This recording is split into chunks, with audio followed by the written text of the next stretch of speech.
All right, so chapter 5 review.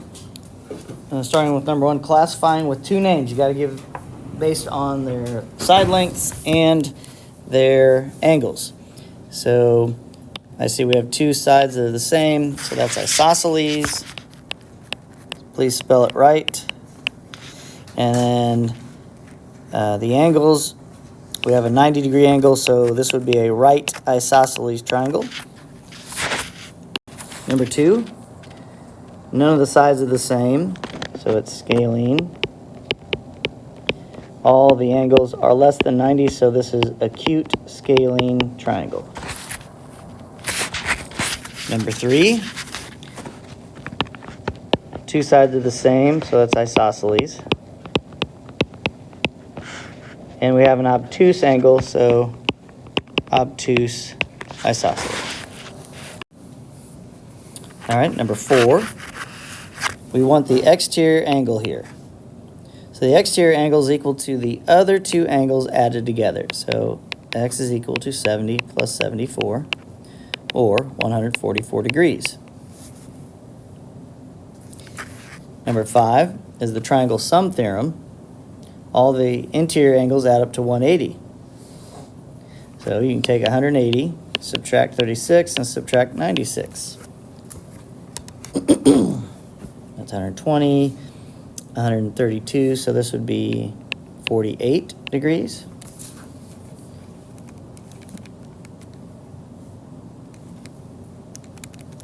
Okay, number 6. We have an equilateral triangle, so that means we have an equiangular triangle as well. So that means x is 60 degrees. So circle all your answers tomorrow, and then we can move on to number 7. All right, number 7. Again, you have an exterior angle. So the exterior angle is always equal to the other two angles added together. And that's 2x minus 9 plus 48. So the minus 9 and 48 is going to be 39. So that's 2x plus 39. So I'm going to subtract the 2x to the left and add the 3 to the right. So x is 7. All right, so if this is 2x plus 9, then the right side, the right side is going to be 2x plus 9 would be plus 57. And then when you add the 3 to it, you get 60, so x would be 10. All right, so tomorrow I'll be going through this to make sure we know exactly what those are. So 7 or 10 on that. All right, number 8, you have isosceles. So again, what I told you when you were making these mistakes on the quizzes is what is attached to the two sides that are the same. That's this angle right here. This is attached to both sides. So that means these two angles, the other two angles have to be the same. So figure out which angle is attached to the two sides and mark the two angles that are equal. So in this case, x has to be 44. As opposed to, look at number 11 real quickly. Here's your two sides of the same. So the angle that's attached is the 40. That means the other two angles must be equal. So how do you figure that out? Well, all three angles have to add up to 180. So 180 minus 40 excuse me, is equal to 40 plus x plus x. This right angle has to be x as well because they're equal. Subtract the 40, you get 140 equals 2x. And then divide off the 2, and you get 70. So use your calculators, guys, and know which two angles are equal when you have isosceles. That's where a lot of you made your mistakes last time. All right, number 9. So all the angles are in there. This is 90, so they all add up to 180. So 180 equals 10x plus 90 plus 70. So 90 and 70 is 160, and then we subtract it to the left, leaving 20. Divide off the 10, and x is 2. All right, number 10. We have equiangular triangle, so that means we have equilateral triangle. So that means x plus 15 must be equal to 7. All the sides are equal to each other. So subtract 15, and x is equal to negative 8. I'm not sure why the computer spits out so many negative 8 problems. And then now we can skip 11, go to a 12. The question mark is what we're trying to find. They're all interior angles, and all interior angles add up to 180. So 80 plus 30 plus the question mark is equal to 180 degrees. 80 and 30 is 110. Subtract the 110 to the right, and the question mark would be 70.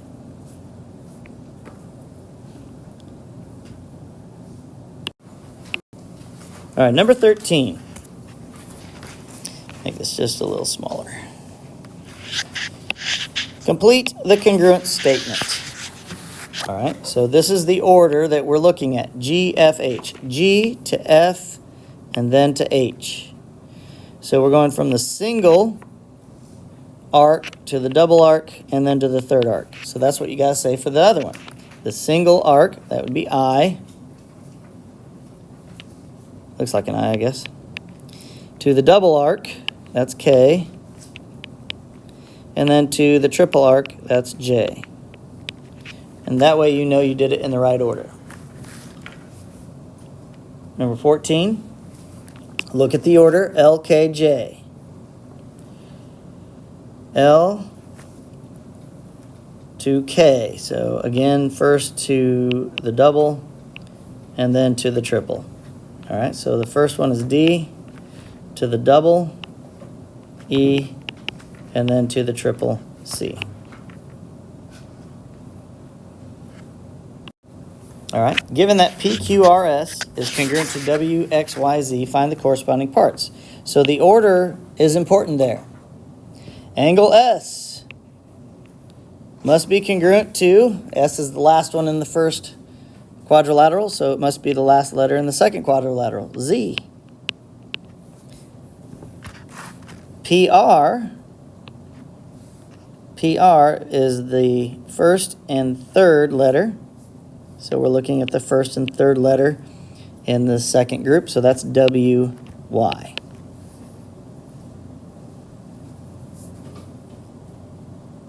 Any questions on those? All right. ALX is congruent to GIW. So I'm just going to say ALX and GIW, just to remind me what order we're going in, because they're kind of in weird positions there. So angle A, it's not asking you to say that angle A is the same as angle G. Don't do that. It wants the actual value. So I do use the letters to help me. Angle A has to be the same as angle G. There's A, and G is there. G is 55. So angle A must be 55 degrees. The measure of angle L. L is the same as I. And neither one of those have any values. So I'm going to put 55 at angle A. And now I can figure out that third angle because of the triangle sum theorem. The interior angles have to equal 180. So let's just call that X. So you have 180 minus 55 minus 92 is going to equal X. So use your calculator, and you get 33 for X. And that's the same as I. And that wants the length of IW. So IW is the last two letters, so we want LX. LX is 4 centimeters, so that means that's your answer. All right, so that's how you do those. You have to use the order to help you out.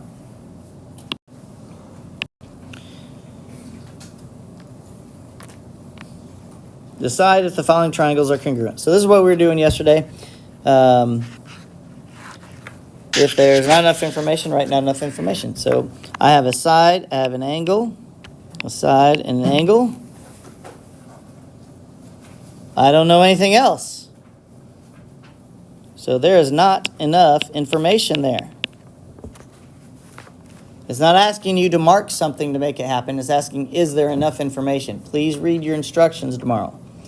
On number 21, we have a reflexive piece here. So on the test tomorrow, you can go ahead and mark your reflexive and vertical angles to help you out. So that's going to be side, side, side. Side, side, side. And check the other triangle to make sure. Then we go to 22. We have a right angle. Do we have a hypotenuse and a leg? Yes, we do. This is your hypotenuse, and these two are legs, but we don't know that one. We only need one of them. So yes, we have hypotenuse leg. And on 23, we have vertical angles. So we have an angle, and a side. Check the other side. Angle, angle, and a side. So this is angle, angle, side.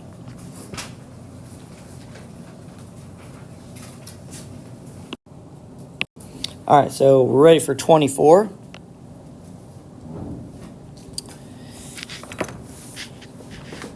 Okay, so just like what we got done doing, we have an angle, a side, and an angle, a side, and an angle. So therefore, these two triangles are congruent because of angle, side, angle. 25, you have a side, an angle, side, and an angle, and you have a reflexive piece here. So you can go ahead and mark them on the test tomorrow. So that's also your side. So you have side, angle, side, angle, side. All right, 26. Given the following diagram, write a two-step proof to prove that angle C is congruent to angle F. All right, so first of all, this is all they're wanting. Triangle ABC. Now I went from A to B, that's crossing the double hash marks, to C, crossing the triple hash marks. That's congruent to triangle. Again, do the same thing. If they're disoriented, it's easier to look at it like this. DEF. Why are those two triangles congruent, everybody?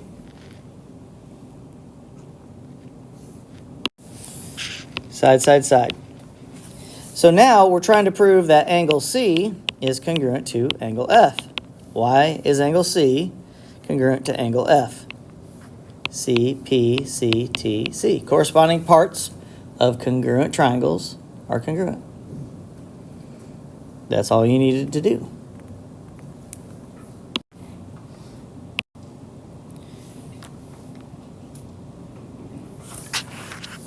There's your given. Make sure your picture is marked with what has been given. NS is equal to SH. So in the picture, it is equal. All right. Angle T and angle U, those both are marked. And we're proving that TN is congruent to HU. All right. So you can't say that TN and HU are congruent unless you know the two triangles are congruent.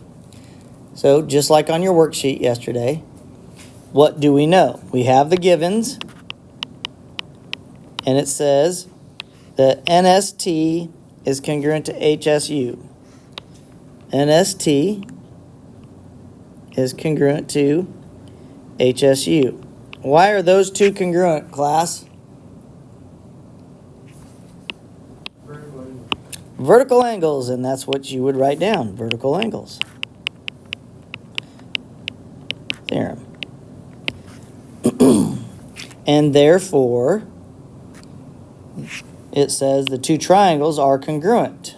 Well, I have an angle, and a side, angle, angle, and a side. So, why are the two congruent? Angle, angle, side. And then why is TN congruent to UH? Say it loud and proud. CPCTC. Okay, so we need to write the givens down. AB is equal to AC, and these are actual congruent pieces, which I'm not sure why they didn't write them down like that. Angle BAD is congruent to angle CAD. So let's mark those, BAD and CAD, those angles, and the sides AB and CD, or CA.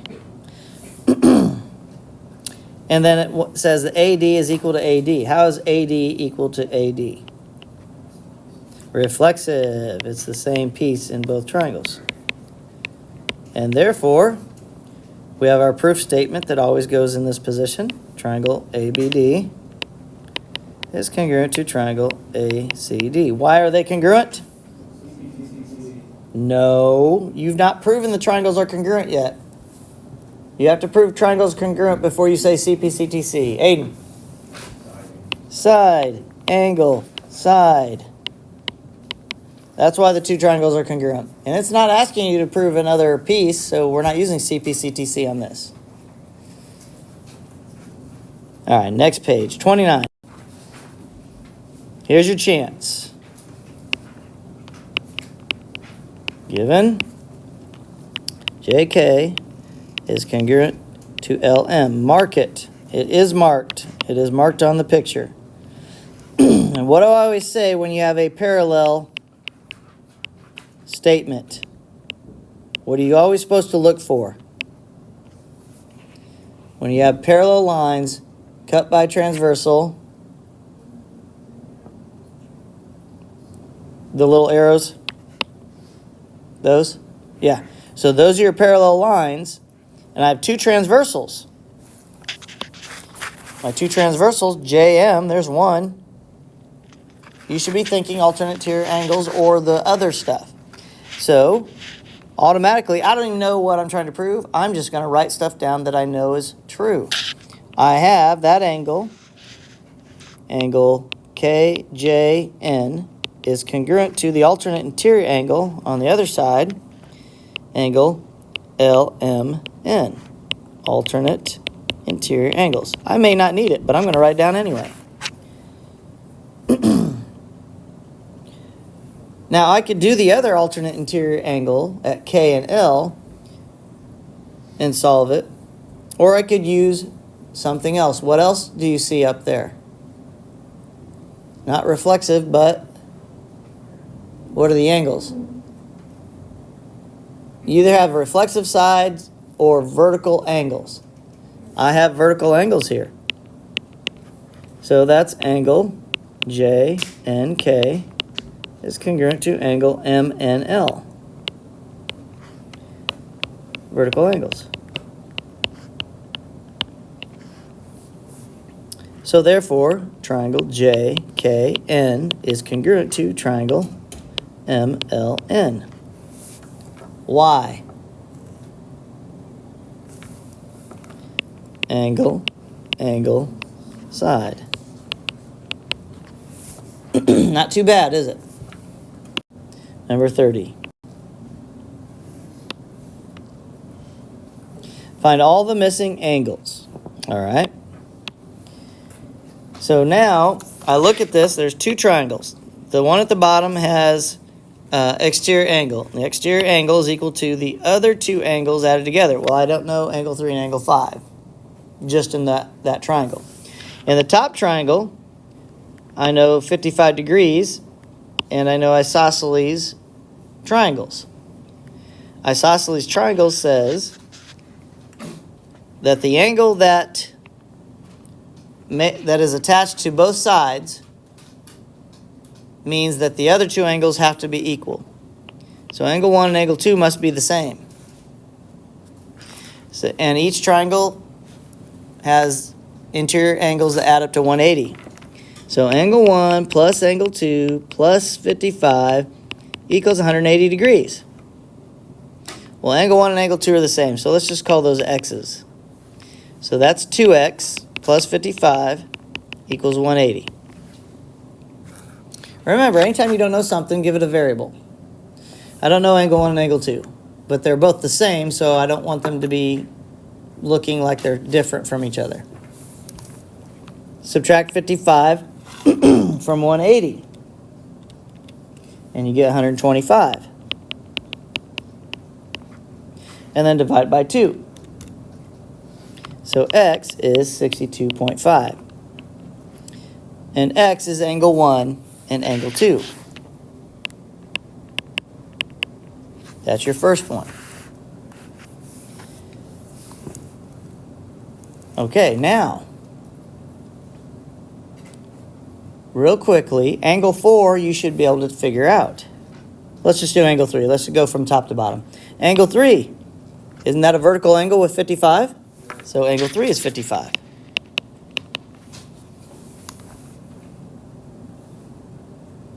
And technically we could figure out angle 5 from here, but let's just go ahead and recognize you have a half of a circle here with those two angles. How many degrees is a half a circle? 180. So we can figure out angle 4 pretty quickly. That should be 75 degrees. Because angle 4 plus 105 equals 180. Subtract 105 from 180. So now, this angle 4 is 75. Angle 3 is 55. So now you can use the triangle sum theorem to get angle 5. Angle 5 plus 55 plus 75 is equal 180. So 180 minus 75 minus 55. So angle 5 is equal to 50. You could have done it as an exterior angle. The exterior angle is 105. Exterior angle is equal to the other two angles added together, angle 3 and angle 5. Angle 3 we knew, we didn't know angle 5. So we could have subtracted 55 from 105 and you still get 50 for angle 5. So there's multiple ways to get these answers. All right.